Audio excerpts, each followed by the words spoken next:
নমস্কার বন্ধুরা, Swapna kitchen with village ফুডের পক্ষ থেকে সবাইকে স্বাগত এবং অনেক অনেক ভালোবাসা আজকে নতুন একটা ভিডিওতে। তো বন্ধুরা, আমার হাতে দেখুন বেতো শাক। এগুলো সচরাচর আমাদের বাজারে একদমই পাওয়া যায় না।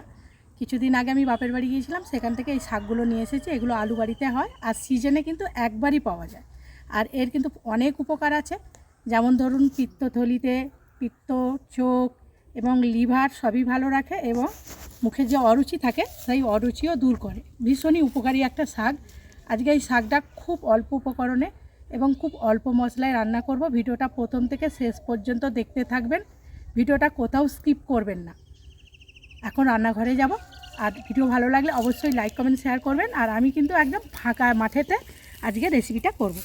মন্ডুল এনে শাক নে, চল রান্নাঘরে চল।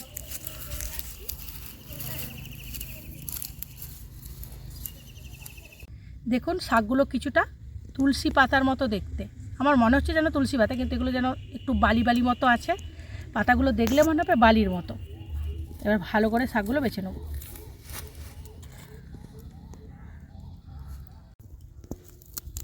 তো এইভাবে বেছে নেবো, প্রথমে ডগগুলো নেবো, তারপর সব পাতাগুলো বাদ দিয়ে দেবো। তো সব শাকগুলো প্রথমে বেছে নেবো ভালো করে।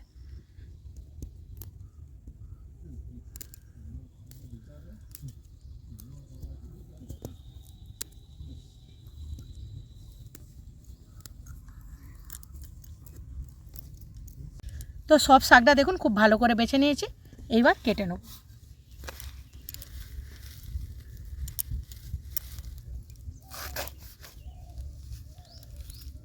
এই শাকগুলো ঢেলে নিই।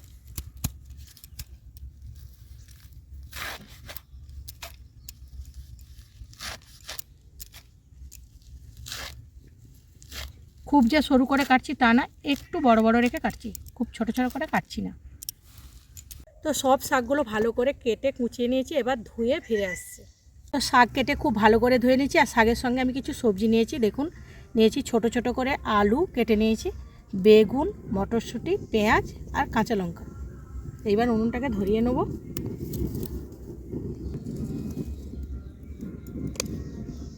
তো উনুন ধরিয়ে কড়াইতে দেখুন কিছুটা সর্ষের তেল দিয়েছি। এবার আলুগুলো ভেজে নেব, এর সঙ্গে বেগুনও দিয়ে দেবো। অনেকেই কিন্তু শাক খেতে চায় না, এইভাবে রান্না করলে দেখবেন বারবার চেয়ে চেয়ে খাবে। দারুণ তো টেস্টি এবং দারুণ উপকারী।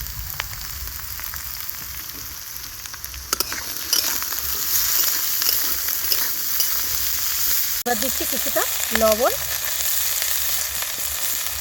আর খুব অল্প করে হলুদের গুঁড়ো দিয়ে ভালো করে ভেজে নেব।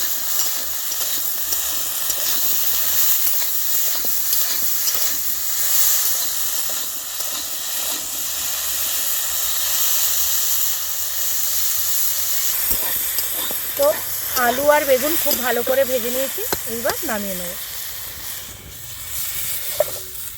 তো আবারও দিচ্ছি কিছুটা সর্ষের তেল, খুব অল্প পরিমাণেই দিচ্ছি, খুব বেশি দিচ্ছি না এখানে, আর খুব বেশি দিতেও লাগবে না এই রান্নাটা।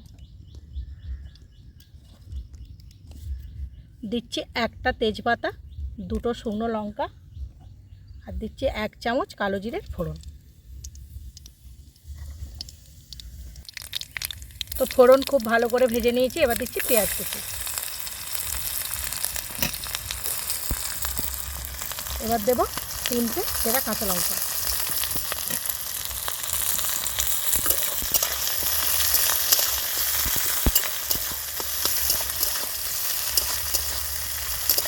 ফোড়ন, পেঁয়াজ, কাঁচা লঙ্কা খুব ভালো করে ভেজে নিয়েছি, এবার দিচ্ছি মটরশুঁটি।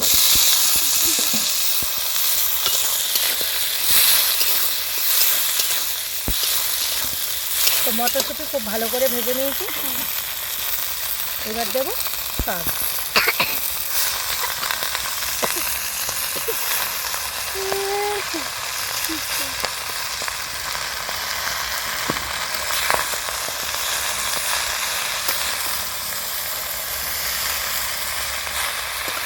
দিচ্ছি 1/2 চামচেরও কম হলুদ গুঁড়ো, আর আগে নুনটা দিয়েছি, নুনটা একটু টেস্ট করার পর দেবো, কারণ নুনটা অনেক বেশি সেখানে চলে গিয়েছিলো।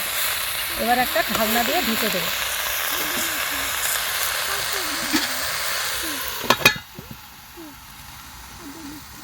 এইবার ঢাকনাটা খুলে দেখব। দেখুন শাকটা অনেকটাই কমে গেছে।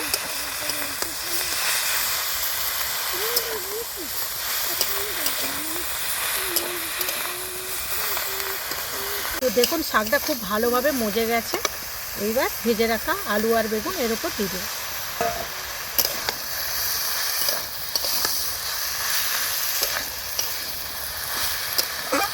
তো ধীরে ধীরে রান্না করতে হয়, আর এই রান্নাতে কিন্তু একটুও জল লাগবে না, নতুন আলু তো ভাপেই সিদ্ধ হয়ে যাবে। এবার আর একটা ঢাকনা দিয়ে ঢেকে দেবো। এবার ঢাকনাটা তুলে দেখব। মাঝে একবার ঢাকনাটা তুলে দেখেছি, আর লবণটা একটু হালকা করে টেস্ট করার পর আর কিছুটা দিয়ে দিয়েছি। তো দেখুন, দেখে মনে হচ্ছে খুব ভালোভাবে আলুগুলোও সেদ্ধ হয়ে গেছে। এই যে দেখুন। এবার যদি মিষ্টি পছন্দ করেন তাহলে হাফ চামচ মিষ্টি দেবেন। আমি এখানে হাফ চামচ চিনি দিচ্ছি। শাক একটু মিষ্টি মিষ্টি হলেই ভালো লাগে।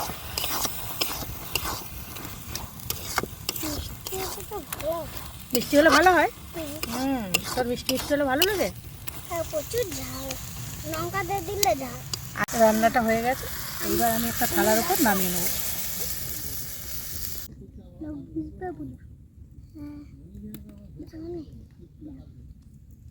তো আজকের রেসিপিটা ভালো লাগলে অবশ্যই একটা লাইক করবেন, আর যে সকল বন্ধুরা চ্যানেলে প্রথমবার প্লিজ আমার ছোট্ট চ্যানেলটি সাবস্ক্রাইব করে আমার পাশে থাকবেন। যারা শাক খেতে চান এইভাবে বানিয়ে দেবেন, বারবার চেয়ে চেয়ে খাবেন। তো ফিরবো নতুন কোনো রেসিপি নিয়ে। ততক্ষণ ভালো থাকুন, সুস্থ থাকুন, আর পুরো ভিডিওটা দেখার জন্য অসংখ্য ধন্যবাদ।